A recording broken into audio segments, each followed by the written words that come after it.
Welcome to ProjectME, the podcast. I'm your host, Tiffany Carter, the founder of ProjectME, multimillionaire entrepreneur, former TV newscaster, money-making expert, female empowerment speaker, and self-proclaimed office supply addict.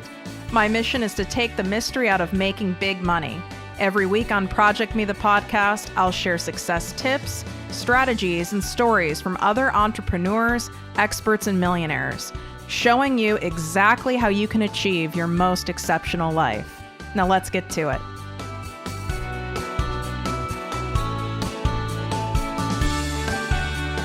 Exciting announcement for all of my listeners. I've officially opened my exclusive group, the ProjectME Passive Income Posse, to the public. This group is by application only, so we can keep the group high vibe and spend our time, energy, and expertise only helping those of you who truly want massive success and impact. You get live weekly trainings from me, special guest coaches, and direct access to me and my business partner for all of your questions. To learn more and apply, go to projectmewithtiffany.com, click on Work With Me, and select ProjectME Posse. And of course, any questions, feel free to DM me at ProjectMeWithTiffany.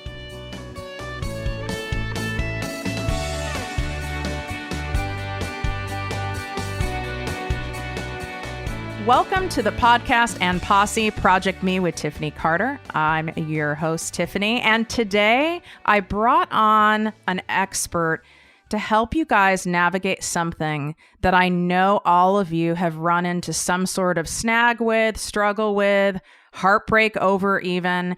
And that is when you're wanting to go after your dreams, your deepest desires, whether that is starting a business, whether it's going back to school for something, whether it's doing a career change. Maybe you are in school and you want to do a complete 180 pivot. Some of you are even scared to share that with your loved ones, whether it's your family or your significant others. Others of you have shared it and have gotten a lot of pushback. And I totally get it, because when I went from employee to entrepreneur, I only had one person in my life that was supportive. The rest of the people pointed out all of the negatives and really had prevented me from going deeply into it, because they ignited my own fear mindset. It was insane. So I want to make sure we go over some best ways in order to work out this stuff with the people in your life, what to do, how to navigate it. So I brought on a doctor for you. I brought on Dr. Morgan Anderson. She's a clinical psychologist and a relationship coach based in San Diego. So what's up, girl? How's it going? Thank you so much for having me, Tiffany. I'm really excited to have this conversation with you. I think it's really important, and I think it'll really benefit your listeners. So can't wait. So first, for people who, aren't familiar with you, tell us the deal. Obviously you've done a lot of schooling. So was this something, have you always wanted to be, a psychologist? What's the deal? Yeah, it is a lot of schooling. I knew from a really young age that I wanted to be in this field.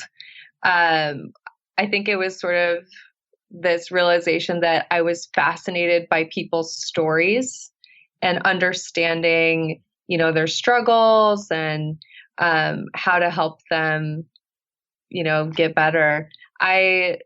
I started from a really young age just being very interested in psychology. I took psychology courses in high school.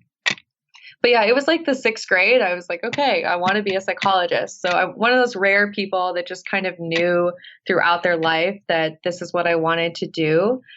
And it's been a lot of work, and I feel so aligned with my purpose and just been really enjoying doing the work I do. And then the coaching. So I also now do relationship coaching. That is the newer piece that has come about within the last 2 years. And that was this realization of how can I show up and help people in a different way. So not coming from much as a clinical diagnosis, approach, and more of how do I help people really be their best self and overcome obstacles without a clinical approach. So I love both. I'm very grateful for what I do. So most psychologists that I know, I have several friends that are, and therapists as well. Most people who get into that profession have had some sort of trauma in their life that really ignited their passion for digging deeper in the human psyche. Is this true for you? Yes. Yes, it is true for me.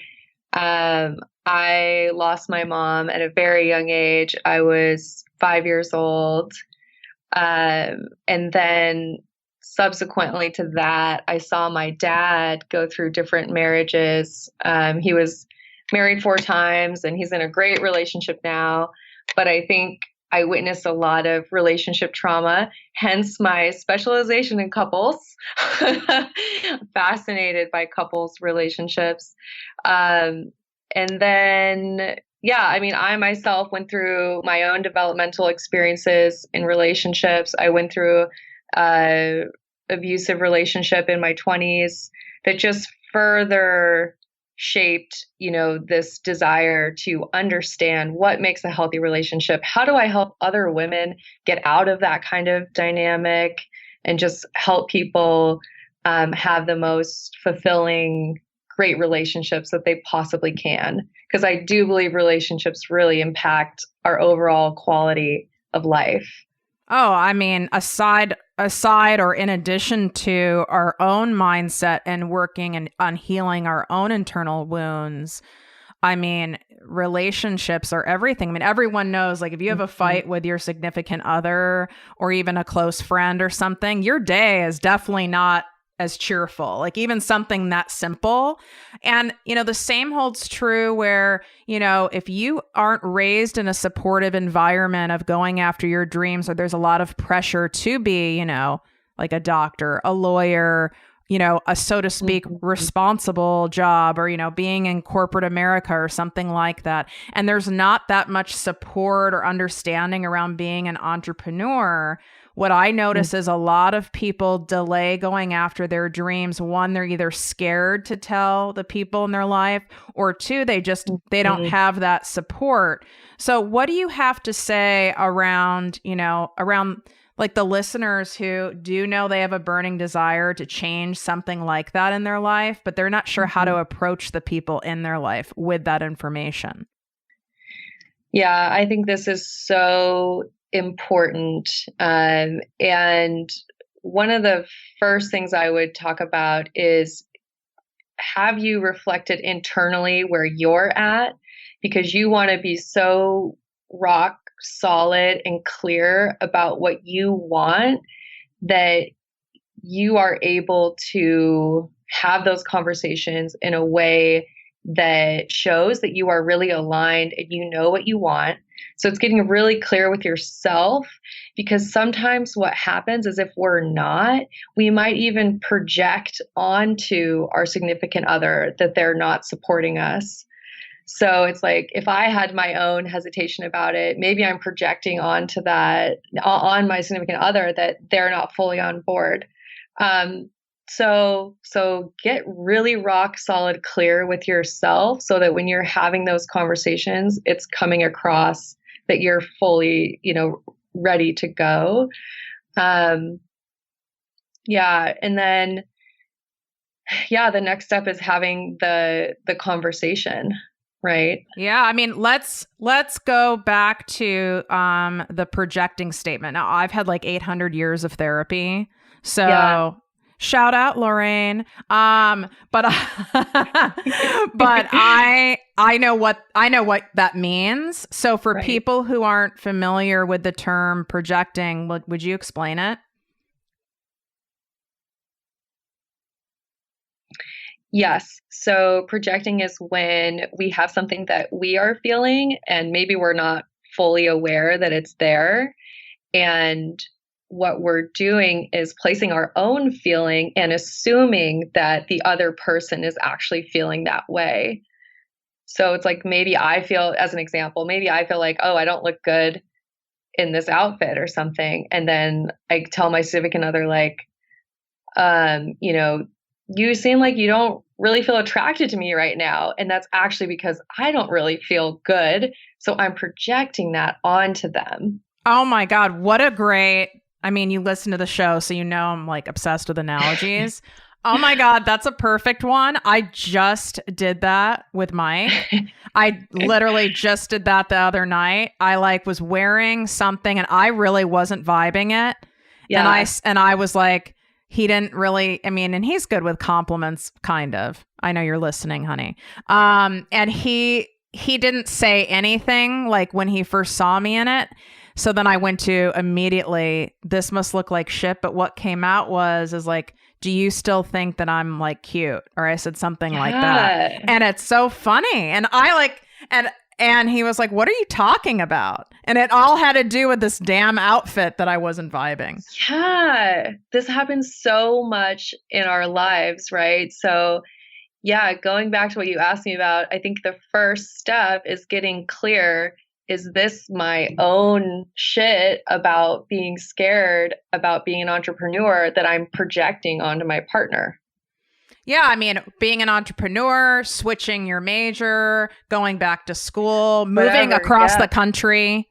Mm-hmm. So, first step one is like check yourself. Now, is it a good idea when you're going through this initial process of like trying to get clear and working out your fears? Like, should someone do this with a close friend? Like, how do you know who is a safe and supportive person to go to initially?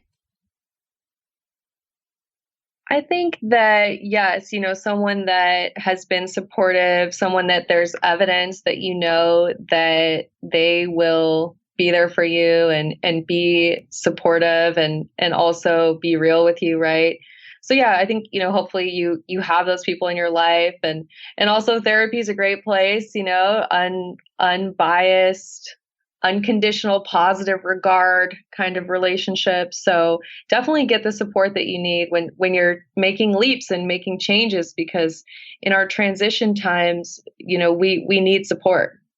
What I noticed, and it's something that I have done many times in my life, and I'm pretty good about catching myself now, is when I am not clear and firm in something that I want or whatever the subject is. Maybe I still have a lot of fear around it. What I'll do is I'll subconsciously reach out to someone for support who truly doesn't have the capacity or ability to support me, to then reinforce whatever negative fear thought in my brain. Does that make sense?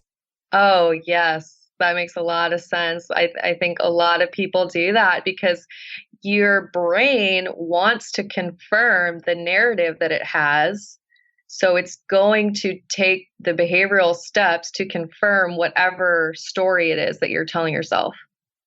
Yeah, so we got to be really clear. You guys hear me talk about it all the time with like the inner critic, the inner bully. It's like who's in charge is who's talking the most in your brain. So if your story is constantly around what could go wrong, I probably shouldn't do this, like all negative vibe, you're going to end up, like the doctor's saying, like projecting it on other people. People will mirror it back to you. And then it becomes a self-fulfilling prophecy. Oh, I guess I shouldn't do it. No one believes in me. Right? Yes. Yes. We will seek out what we want to hear. Even though we really want to hear positive and encouragement. Yeah. It's so weird. Yeah. Or maybe want's not the right word. We'll seek out whatever, person will confirm that narrative. And if that narrative is a fear-based narrative, you're going to seek out the people that will keep you in your comfort zone or not support you in that transition. So what about, the listeners who have, they obviously, this episode's just coming out. They're just hearing it. So they didn't have the steps, when you know better, you do better. So unaware and innocently went to, family members or went to a spouse or a boyfriend or girlfriend, whatever, with this dream that they want to do, start a company, have a career shift, move to a different state, whatever it is. And they've already shared this many times and there is almost no support. It's like, what do you do then? Because the cat's already out of the bag. Mm. First, I think it's important to acknowledge that that's happening, because I think it would be so easy to just avoid it, because so often we just want to maintain our relationships. We just want them to be secure. So if something uncomfortable like that is happening, we probably are avoiding it. So first, it's coming to acceptance that that is happening, that you, in fact, are not feeling supported. Mm. So acknowledging reality, acknowledging like Acknowledge reality. the current state. This is how I Yep. feel. Now, what do people do with those feelings? I know Yes. every situation's unique, but I mean, do you recommend they express that to these people? Yes. So when I do couples therapy, I teach something that's called dialogue. And dialogue is basically how to have conversations with our partners that are healthy and help both people get their needs met. So in dialogue, one of the most important things is to be using I statements. So it's not, you don't support me, you suck, XYZ. It's, hey, I feel really unsupported. I feel alone in this change that I want to make. And it scares me. And it actually makes me feel worried about our relationship. I feel like I'm losing you. That is so much more powerful than you don't support me. So I really just encourage people, come back to those I statements and express how you feel. Step one. Step two is expressing what your needs are. So what do you need from your partner? How do you want them to show up for you? Because so many people, and I used to be, I used to be this person, but I've done a lot of work. But we assume that if someone cares and loves us, they will be giving us what we need. And I really I worked on that a long time. It was really hard for me to comprehend that most people really don't know and don't even give it a second thought. Yeah. It's kind of that novel realization, right? That, wow, people, it's not like they don't want to meet my needs. It's just likely that they're not a mind reader. They don't know. People can't know our needs. And I think what ends up happening is, a lot of times, if we're people pleasers or we grew up focusing on others, it's just not our tendency to express our needs. We just learn to not do it. So, especially if you've been a people pleaser, you have to learn that your needs matter, and that in order for people to meet your needs, you have to express them. You have to make them known, and in a way that's clear and understandable. So first, you have to be aware yourself of your needs. Like, get clear yourself. Like, write it down, you guys, and you can work this out. You can work this out with someone like Dr. Morgan, or, a therapist you're already seeing, and write out what are your clear needs. Like, my coach right now is having me do this for building my team at ProjectME with Tiffany Carter. To be honest with you, I was using my needs for my team. So having employees and things like that, we're including this in the relationship. So it's like, I wasn't clear. I was using my needs based on my other company. So I was like, oh, they must be the same needs. No. And at different phases of our lives, our needs can change. Yes. Yes, that's why dialogue is ongoing. It's a constant thing. Yeah. And what I also want to say is, so once you do this, once you get clear and you have that conversation, you are modeling to your partner that they can also communicate to you what their needs are, right? So you're modeling that is what is healthy and what is going to support the relationship. So yeah, I think that learning to have those conversations takes time, but it is so worthwhile for yourself and for your partner. Now, or your employees or yeah, whoever it is, exactly. and This any everything. relationship. Yeah. Yeah, exactly. This applies to everything. And you guys, I didn't make that connection either. And I have had like every form of therapy known to man. Like art therapy, like horse therapy. I mean, I've done it. I've done it I love all. it.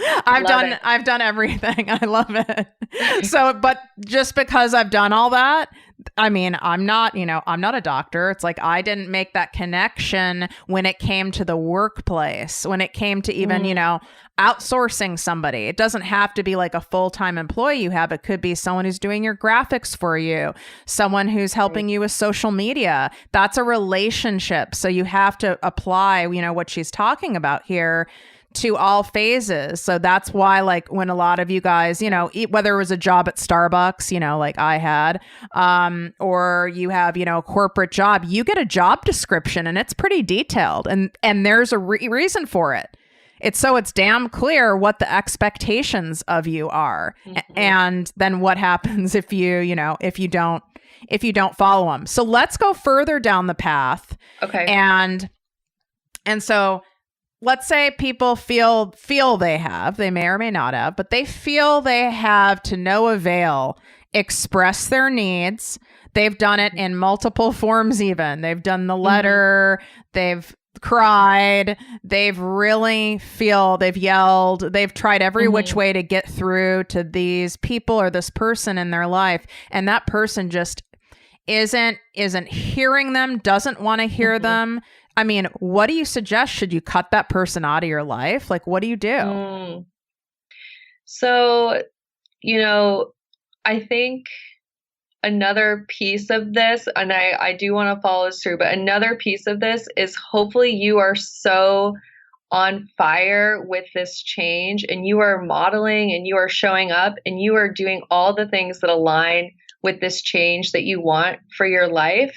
So hopefully, the person or your partner has been seeing this all the while. So you're modeling like, hey, I am invested. I am going for this. And you're showing them with your actions that you are all in and this is who you are. This is the direction you're taking. Okay. So I would say we're at that stage and then they are still not supporting you. I think that means further conversation. And it's a conversation that outlines, hey, if this continues this way, this is what I'm going to feel like I need to do to take care of myself. And maybe that means time apart. Maybe it means leaving. Maybe it means them, getting help that they need. Sometimes the people in our life can't support us because they haven't supported themselves. They haven't gotten the help they need, right? So outlining some kind of consequence if they are not supporting you, and then following through with that consequence if the change doesn't happen. Right. You can't do I call it empty threats, but I don't recommend threatening anybody anyway. But it's like saying, though, the consequences, we won't be able to be together. That's how important my dream is for me and the support I need, and we won't be able to be together. Then a month goes by and the person still, has had no behavior change, yet you've not ended the relationship. So then you're what? You're teaching the person that you're not that serious? Is that what happens?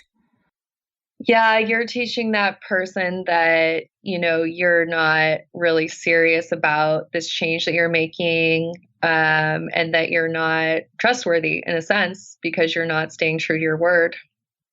Yeah, and that's not going to help anyone. I mean, I see that all the time with people in relationships. It's like someone has unacceptable behavior. They say this is unacceptable. You do this again, I'm going to leave. Then the person does it again. They don't leave, and round and round they go. Yeah. Why? I mean, I know there's probably a range of reasons, but why do people stay in relationships, whether they're love relationships, employee, employer, friendships? Why do people stay in relationships that aren't serving them?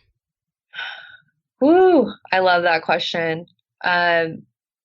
Well, there's a lot of different answers for that, but what I would say at its most foundational is that even if all of our needs aren't getting met, some of them are in some way.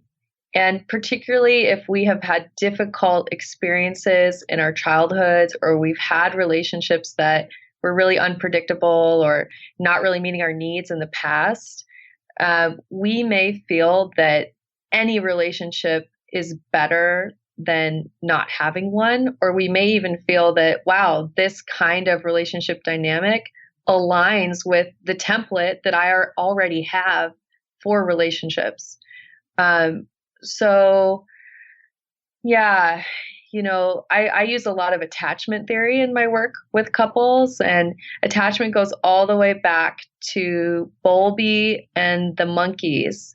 And there's these baby monkeys that they did this research on, and hopefully this is illegal now, but they had these baby monkeys in cages, and the monkeys would prefer to be with a terry cloth that simulated their mother over food. They preferred the sensation of feeling like they were connected to their mom even more than food. Oh my God. And as humans, we are that way. We value attachment to another human being above most all else. Yeah, I mean, I can, that's a horrible thought about the monkeys, but what came out of that is such important knowledge that, fundamentally in ourselves, we can hold on to people that even are hurting us because why? It feels comfortable and familiar. Yeah, we value security. We value attachment. We value, having that stability. But I think the goal is that, and I work with people that have been in, abusive relationships, or, even myself when I was going through one, just this realization of your own worth. So building up that self-worth piece, and then just knowing that there are other relationships out there that will meet your needs. You don't have to cling to one that is hurting you. So people get in that anxious mindset of this is all that I'll have, and they will cling to it. But knowing that there are other ways of being in relationships and other partners that would meet your needs. And truly, if we don't let go of what is not serving us, people, places, or things, it is very unlikely your dreams are going to get off the ground, right? I mean, I think about this piece of, we become like who we are around. And I think especially if it's your significant other, or especially if it's employees, people that are right around you and they're not supporting you, that is going to be an uphill battle. And yeah, you may never be successful. Now, I'm going to get really vulnerable here with you because I go based on like getting divine downloads and my intuition, because it's never wrong. And I feel this is going to help you guys listening, and I'm willing to put myself out there for this. So a rather recent situation I've had, and like, all you listeners, you guys know like how much work I've done. I mean, I teach money mindset. Obviously I teach sales and business, but it's like, you guys know my credentials of how much work I've done and invested in myself. And I want to use this story so you guys can see like we're never done learning, and this shit can pop up when you least expect it. So I've done a ton of inner child work. Like, I'm a proud member of ACA, Adult Children of Alcoholics and Dysfunctional Families, ton of work around that. And my personal relationships are a reflection of that work for sure. But what has happened is, I noticed in my business, I have hired a couple people who did not support and show up for me. And I want to ask you, the first thing I thought of, right, from all my therapy, if I'm like trying to be a therapist to myself, is, well, am I not supporting myself? And then I couldn't, and I was like, no, I am supporting myself. So why do you think that still happens and shows up? Yeah, I was talking about templates, and I see this over and over, and I know it to be true that we gravitate towards the dynamics that are familiar. So maybe in your personal relationships, you were more on guard and more aware of it, and you're choosing intentionally. And maybe in the business ones, it wasn't quite on your radar, and you gravitated towards dynamics that were familiar somehow. Oh my God, that's brilliant. That's you nailed it. Because yes, I am definitely very cautious, very observant, very, I wait and watch people's actions in my personal life because I've been burned about, a million times and I've finally, figured it out, right? Hmm. So I do that practice very well, but I have not been applying that same type of like energy and diligence at all in business. Yeah. Hmm. Yeah. Yeah. And, this can happen. And I love this example, Tiffany, because it's so true that this is not just about our romantic partners or our friends. This is about our work lives, any relationship. This is important, realizing those dynamics that are there, and are they old templates, are they old dynamics, and being able to identify that then empowers you to make the decisions that you need to serve yourself better and have better relationships in your work life. Oh my God, this is so good. So when she's talking old templates, you guys, I want to apply it to me as an example because I feel it's always easier to learn from stories and examples and analogies. So my old template, for those of you who are, loyal, longtime listeners, you're very familiar with my story. Some of you listening might not be, but I grew up in an abusive household. I was sexually abused from ages 11 to 21. My mom was aware of all of it. My mom is a narcissist, an anorexic, and a workaholic. Um, and so my template, because she was my like dominant parent, is Mhm. someone who will tell you everything you want to hear, but the actions are completely opposite. So, you're my precious daughter was a line I heard a lot. Even I Mm, heard I love you too. I mean, I also heard mm, was called other things, but I was fed well. We were raised well off. So I had the ballet lessons, the pool in the backyard, the mm. whole thing. Yet I was being bought inappropriate sexual clothes and being sent out on dates with men at 11 years old. So that's Mm. I mean, I know my example's like insane, like Lifetime movie shit, but it's like that's my template. So this person who I hired and trained and was grooming to be my right hand, like the most pivotal position in my company, has an almost identical template to Mommy Dearest. It's Mm. isn't that interesting? Wow. Wow. That's powerful. Having that realization. So lots of the talking and none of the actions to back it up. Right. Yet fully capable of the job. I mean, absolutely had, Mm, all the credentials, the training, fully capable of the job. So I kept giving, mm, second chances, third mhm, chances, mhm. because I was like, well, if I just have another talk with her, she'll like see the light. Uh, Codependency 101. yeah, this is so important that you realize that, and I really appreciate you being vulnerable and sharing this example because it is that fact that no matter how much work we do, these things can pop up in our life, and these relationships can happen sometimes even unconsciously. So you being vulnerable and sharing that, yeah, this happens, it points to our work is never done. We have to be able to be conscious, to be intentional, and to grow in our relationships. Now, for those listening, and I can picture you guys like sitting in your cars, cleaning, listening with one earbud in at work. when you're not supposed to. And almost everyone has at least one person in their life right now, whether they're inner circle or an outer circle person, where you're like, this person's toxic to my life. Like, we all know, we really do all know who that person or those people are. So when you've identified who those people are, and you just know it, I know all of you guys know this. How do you recommend people disconnect? Whether it's a family member, can be more tricky sometimes. How do you recommend people disconnect from these people? Because most of the time, toxic people have no clue they're toxic. Mm-hmm.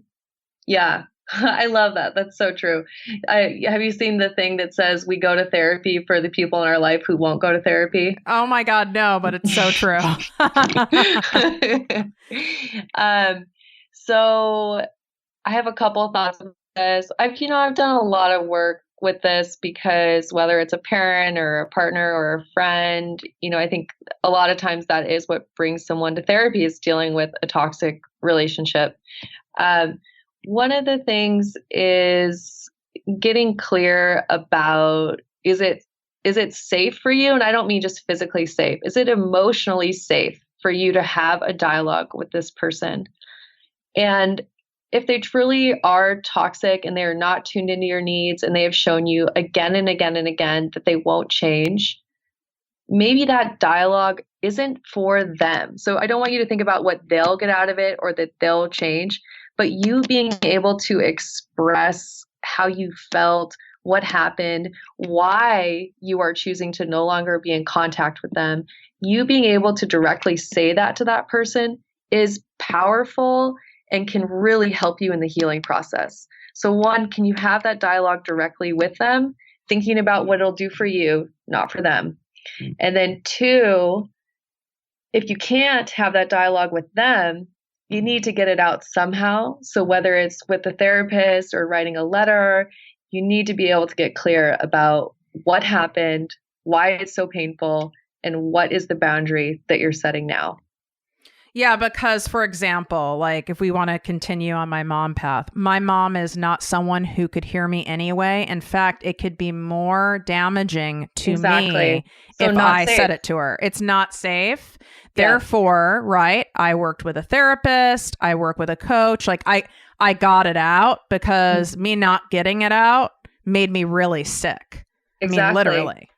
Yes. That's what happens. If we hold these things in, I do psychodynamic therapy as well. And we use the term object. So object is basically just, another human. But if we don't get the hurt and the pain or the emotions out, and we don't get them to the object or the person that they're meant for, that is a lot of where depression, anxiety, and even physical illness comes from. Things that we kept in. Yeah. Yeah. I mean, our body doesn't lie, right? Right. Our minds, we can lie to ourselves and go into denial, but our bodies are pretty damn telling. So, I mean, are there certain kind of signs, for people who are I always say when someone's confused, it's a form of denial usually, because we really always know. So it's like, but I used to say that too. So I get it. So for people who are confused or torn or conflicted, like, well, this person's toxic, but they're not like crazy toxic. Is there a way to do kind of like a self-assessment to see if this person really should be in your life or not? I love that question. One of the things is, do you feel like they care about what your needs are? Do you feel like you could say, hey, I need to talk to you about this, and that you would be heard? And I was meeting with somebody earlier and they were like, well, I don't think that he really wants to hear it. I think it would really bother him to hear how I'm feeling. And it just makes my skin crawl because it's like, okay, that is not a good sign. So I think the moment you feel like, oh, they just don't want to know what I need. They don't want to know how I feel. They don't care, or it'll upset them. To me, that's a sign that this is a dysfunctional relationship. That's a really, really good way to look at it. And again, this can be a boss, a coworker, you guys. It don't just, pigeonhole it into a romantic relationship. Sure. Like Yes. I've had bosses where I was terrified Yeah. of even going in and wanting more responsibility and expressing how I want to grow in the company or something like something positive. I was even afraid to do that.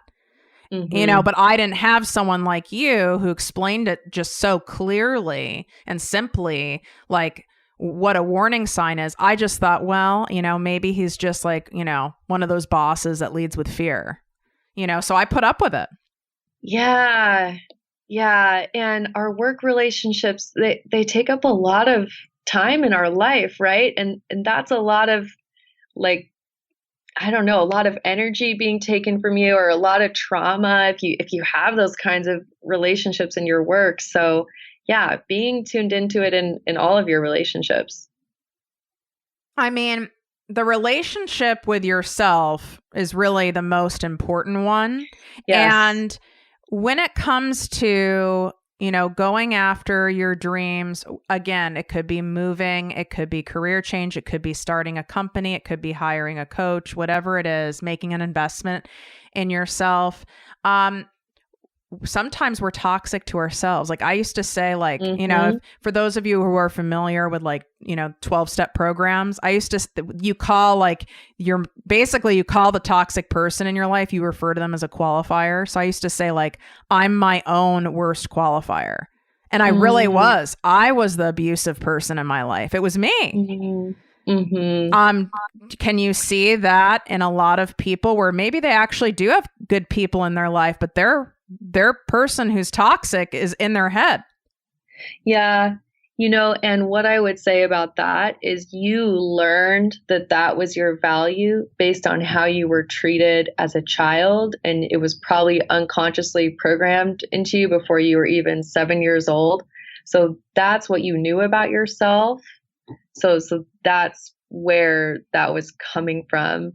But certainly, yeah, that relationship with ourselves, how we're seeing ourselves, there's a lot of work that has to be done to heal that before we can have those healthy relationships. Because if we think we suck, or we're shitty partners, or we're shitty employees, we will act in ways and seek out the people that confirm that. So, once again, right? What you believe, you seek out. You guys, this isn't like woo-woo shit. This is coming from a doctor with 1 million years of clinical education. There's tons of case studies. This is why you always have that friend that calls you. By the way, I used to be this friend. But you always have the friend that calls you and it's like, oh my God, how did I end up with another jerk or another horrible, mean girl? How did this happen? How did this happen again? It's right. And how did it keep happening again? It's because of your own internal belief, right? Yeah. And I know you were talking about inner child work, which I love, and that concept of reparenting. So when you notice that that's the relationship with yourself, or you're critical of yourself, or you think you're a terrible person, instead of judging yourself for thinking of yourself that way, being kind, being compassionate, being that parent, quote unquote, that you need to heal is really, really important. I just had, you guys, a crazy epiphany while she was just talking. I love when this shit happens. I just had a major realization about the whole vulnerable share that I was talking about a little earlier on the show. I don't know how the hell this happened. This is a God universe thing. But the question I got asked to me by source was, why are you so uncomfortable or resistant to receiving amazing, trusting support? And the answer that I came back with immediately was, I don't trust it. It sounds too good to be true. Well, of course it would sound too good to be true to me. I never had it. And because I never had it, I have the belief in my head that it really doesn't fully exist. And I'm talking, I mean, it doesn't really fully exist. Therefore, how do you guys think that shows up in my life? Right? I mean, in this case, it showed up in work because I happened to be so diligent on the personal side of my life. But you could imagine what my personal life looked like prior to doing all this work. It was a shit show. Yeah. That is such an amazing epiphany, that piece about, okay, so how can I do that work so that I can open myself up to receiving those kinds of people in my life and learn to rewire my brain and, have more trust in that kind of supportive dynamic. Yeah. I mean, a lot of people, like, you said you were in an abusive relationship. It's not like you pop out of that and like you go meet someone else and you're like all of a sudden like totally like open and free and trusting. No. Yeah. It's years of rewiring, relearning, and learning about the beliefs that I had that kept me in that kind of dynamic. Yeah. Wow. Yeah. This is so good. You guys, if you want to get coaching from Dr. Morgan, whether it's for yourself personally or certain relationship dynamics in your life, the best way to reach out to her is on Instagram at Dr. meaning DR. So at Dr. Morgan Coaching, MORGAN. And then she has the link to her website there to apply for her private coaching. She only has a couple spots left. So if it's something that's calling to you, I would go do it now. Also, take a quick screenshot, you guys, of the show and tag me at ProjectME with Tiffany and tag Dr. Morgan at Dr. Morgan Coaching. So we know that you guys got something out of the show. This did something for you. I went a little longer than usual because I really felt it was important for you guys to hear a real life example from me so that you can kind of see, it might not be the exact same story in your life, but you can kind of see how this stuff creeps in and pops up in your life. So you don't have that bat out and beat yourself up too much about it. This is years of programming that goes into this stuff. So take a quick screenshot, share it, tag us. I'd really appreciate that. Any final words you have for us, Dr. Morgan? Yeah, I just want to say thank you so much for having me. I feel like this is one of those conversations that I got a lot out of, and I just really appreciate you being vulnerable. I guess I would just hope that all of you know that you are always enough today, tomorrow, always, and be doing all the things that take care of you and that build up your self-worth. Because just as Tiffany had said earlier, that relationship with yourself sets the stage for your relationships with others and your success. Love it. Thank you so much for coming on. You guys, thanks for listening, and we will catch you later. Thank you. If you enjoyed this podcast, please write a 5-star review on iTunes. Not only will this make me super happy, but it will allow more listeners to find our special show. Simply help me help others.